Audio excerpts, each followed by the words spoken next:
بہت شکریہ مولانا صاحب، پروگرام میں آپ تشریف لے کر آئے. آپ کا بہت شکریہ. میں تو خود خوشی محسوس کرتا ہوں آپ کے پاس آ کے. ذرا نوازی آپ کی مولانا صاحب.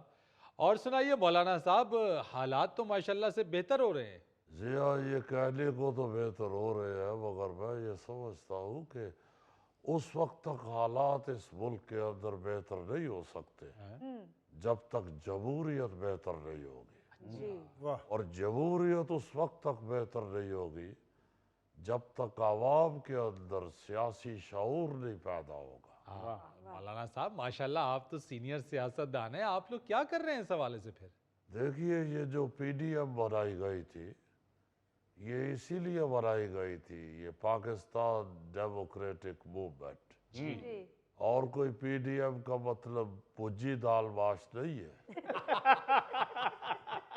یہ جو پاکستان ڈیموکریٹک موومنٹ بنائی گئی تھی، جی یہ اسی لیے بنائی گئی تھی کہ جمہوریت کے آواز بلند کی جائے. یہ جو دھاندلی زدہ الیکشن ہوئے ہیں، ان کے خلاف بات کی جائے. آپ دیکھیے کہ جب بھی دھاندلی زدہ الیکشن ہوتے ہیں اور دھاندلی زدہ حکومت بنتی ہے تو ملک کے حالات بدتر ہوتے جاتے ہیں. پھر مولانا صاحب یہ پی ڈی ایم نے کیا کیا؟ پی ڈی ایم نے یہ کیا کہ پی ڈی ایم کا سربراہ اپوزیشن میں بیٹھا ہوا ہے اور باقی تمام ممبران جو ہے وہ حکومت میں بیٹھے ہوئے. یعنی آپ کے کہنے کا مطلب یہ ہے کہ پی ڈی ایم میں دراڑ پڑ گئی ہے. دراڑ نہیں پڑ گئی. دیکھیے، میں آپ کو معلوم ہے، آپ سب کو بھی معلوم ہوگا کہ پی ڈی ایم کا سربراہ میں ہوں. فضل الرحمان ہے پی ڈی ایم کا سربراہ، اور اکیلا اپوزیشن میں بیٹھا آواز بلند کر رہا ہے. مگر جتنے بھی باقی ممبران پی ڈی ایم میں شامل ہوئے تھے وہ تو سارے کے سارے حکومت میں بھی شامل ہو گئے. تو حکومت کے اندر بیٹھ کے آپ حکومت کے خلاف بات کیسے کر سکتے ہیں؟ تو مولانا صاحب اگر باقی حکومت میں ہیں تو آپ اپوزیشن میں کیوں بیٹھے ہیں؟ میرا ادھر پارسل آنا تھا. اد ہو گئی. بھائی آپ کو معلوم ہونا چاہیے کہ میں اس لیے اپوزیشن میں بیٹھا ہوا ہوں کہ میں اصولوں پہ سمجھوتا نہیں کرتا. مجھ سے غلامی کا توق نہیں پھیلا جاتا.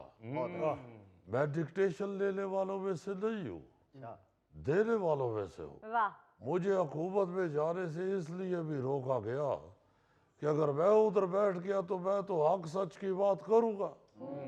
جب میں حق سچ کی بات کروں گا تو باقی جو لوگ بیٹھے ہوں گے حکومت کے اندر ان کی تو ویلیو نہیں رہے گی.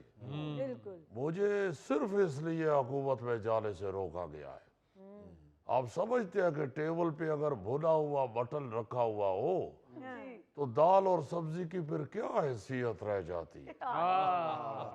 یعنی مولانا صاحب آپ سیاست کا بنا ہوا مٹن ہے؟ بنا ہوا نہیں، جلا بنا ہوا. آپ بیچ میں بات بولو. آپ کو تو سوائے کھانے پینے کے اور کوئی کام ہی نہیں ہے. ادھر سیاست کا رونا رو رہے ہیں، آپ جمہوریت کا رونا رو رہے ہیں، آپ کو صرف مٹن کی پڑی ہوئی ہے. ایک مثال دی ہے میں نے کہ جب میں پھر چلا جاتا اگر حکومت کے اندر تو پھر یہ باقی لوگ جو ہے ان کو تو بولنا ان کی بولتی بند ہو جانی تھی. یا میں یہ بھی کہتا چلوں کہ حکمران طبقے کو یاد رکھنا چاہیے کہ جب تک میں موجود ہوں ان کی من مرضیوں کی دال نہیں گلنے والی. یہ تو بیچارے ہر وقت اپنے دال دلیے کی فکر میں رہتے ہیں. بالکل. میرا نصب العین اللہ کے فضل سے کچھ اور ہے. میں جس سٹیج سے بات کر رہا ہوں یہ غلامی سے بغاوت کی سٹیج ہے.